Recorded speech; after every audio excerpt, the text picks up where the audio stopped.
सदना कसाई की कथा आती है।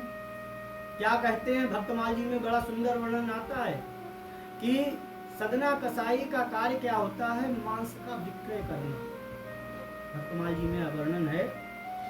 और शालिग्राम की जो शिला होती, शालिग्राम भगवान, उनसे वो मांस तोलने का कार्य करता था। अब एक दिन वहां संत कोई निकले, उनकी दृष्टि पड़ी कि सदना कसाई जो भार का कार्य यानी वजन तोलने का कार्य शालिग्राम से कर रहा है, तो उनको बड़ा कष्ट हुआ।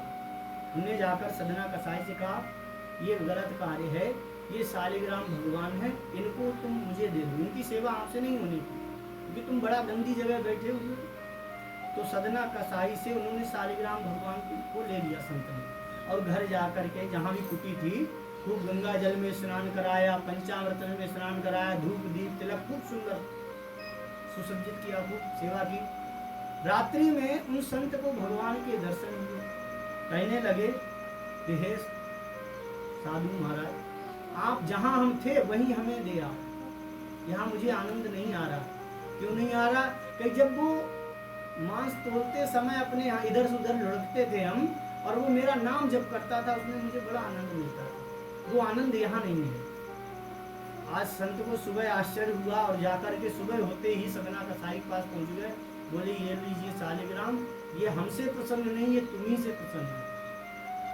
बोले क्या हुआ? तब उन्होंने जो है संत ने पूरी वाक्या बताई कि ऐसा ऐसा हुआ, तब जो है हम आपके पास लेकर आए।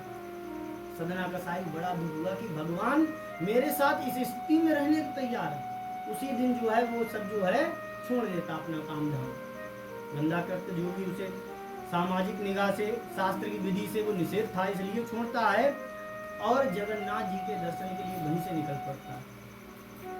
जगन्नाथ जी के दर्शन के लिए जब जाता है, लोग और भी जाते हैं, तो जिन लोगों को पता ये कसाई है तो उससे दूर चलते हैं। तो सदना कसाई एक मार्ग से किनारे किनारे चल रहे हैं, उनका उसे टच ना हुआ। और जब जाते हैं तो रास्ते में एक जगह पर रुकते हैं, और रुक कर के वहां पर थोड़ी विश्राम, रात्रि हो जाती चूंकि, तो एक घर में रुकने के लिए आश्रय लेते हैं। तो वाकया ये हुआ कि एक महिला थी, और ये बड़ा सुंदर थे, भगवत भक्त थे, हर समय भगवान का नाम जप करते रहते थे, नाम जप करते रहते थे, दिव्यता थी चेहरे पर, वो प्रसन्न हो जाती है। तो वो कोई संकेत करती, इशारा करती है सदना कसाई से, तो सदना कसाई जो है उस संकेत का कोई संकेत में ही उत्तर दे देते हैं। पर उसको समझ ना आता, तो वो ये समझती है, ये कहती तुम अपने पति को मार दो तो मैं तुम्हारे साथ विवाह करूंगा। उसकी मतलब वो स्त्री ये समझती है, और वो जाकर अपने पति की हत्या कर देती है। अब कहती है मुझसे विवाह करो सदना कसाई से। कहती है माता, मुझे विवाह थोड़ी, मैंने थोड़ी ना आपसे कहा कि तेरे लिए मैंने पति को मारा है, अब विवाह कर। अब जब सदना कसाई हाथ जोड़ते, चाहे कुछ भी परिणाम, वो चिल्लाते भी नहीं, क्योंकि अंततोगत्ता सुनी उस महिला की जाएगी। बात न्यायालय में पहुंचती है साहब, और वहां पर जब सभा में जब बात रखी जाती है, तो बोले क्या हुआ? बोले इन्होंने कहा अपने पति को मार दे तो मैं विवाह कर लूंगा। सदना कसाई हाथ जोड़कर खड़े, कुछ बोले नहीं। तो राजा ने कहा इनके हाथ कटवा दो। उनके हाथ काट लिए जाते हैं, सदना कसाई वो बिना हाथ के ही चल देते हैं। अब उतना यहाँ तक वर्णन है कि भगवान नारायण ने जगन्नाथ जी से उन जो मेन पुजारी होते हैं मंदिर के, उनको आदेश दिया कि जाओ, मेरा बहुत ही परम भक्त आ रहा है, उसके लिए पालकी में लेकर आओ। अब वो कोई पहचान तो बताई नहीं उन्होंने, फिर वो चले जाते हैं, पालकी लेकर जाते हैं, और कहते हैं जो भगवान का परम भक्त है वो पालकी में बैठ जाए। अब तो मेरे भक्त तैयार, हम बहुत बड़े भक्त हैं, हम बहुत बड़े भक्त हैं, सभी सोचते हैं हम बड़े भक्त हैं। अब सदना कसाई बोले हम तो भैया काऊ ना है, हम कैसे बैठ सकते हैं? वो वापस लौटाते, बोले वहां तो हजारों भक्त हैं परम भक्त बने। बोले उसके दोनों भुजाएं कटी हुई हैं, वही मेरा परम भक्त। आते हैं भगवान के जो मेन पुजारी हैं, वो आते हैं और सदना कसाई को लेकर जाते हैं साथ में। जब द्वार पर पहुंचते हैं तो एक जगन्नाथ जी पूरी मुख्य दर्शन से पहले एक दर्शन और भगवान का विग्रह है, उनके पे लिए जाते हैं। तो जैसे ही लेट कर दंडवत प्रणाम करते हैं, तो ऐसे हाथ जोड़ने को ऐसे हाथ किए तो आंसू निकल आए।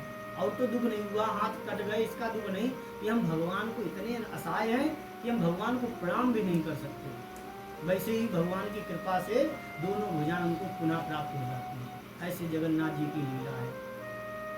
बात को विचार करते हैं और प्रश्न करते हैं कि हे प्रभु, मेरे साथ ये ऐसा क्यों हुआ? तो भगवान ने कहा, देखो, अब तुम्हारे मन में जब विषय प्रश्न आया तो मैं इसका निराकरण करता हूँ। पूर्व जन्म में एक गाय आई थी और उसके पीछे एक कसाई आया था। तो गाय ने जो है भाग रही थी और भागते हुए कसाई जब तुम्हारे पास आया तो तुमने उसका रास्ता बता दिया और गाय को हाथ डाल के रोका था पहले, इसलिए तुम्हारे हाथों को काटा। बोले वो जो पति उसने अपना मारा, वो कहीं गाय वो स्त्री थी और जो पति उसका था वो कसाई था और तुम वो रोकने वाले थे, इसलिए दंड दिया है। तो ऐसी जगन्नाथ जी की लीला ऐसी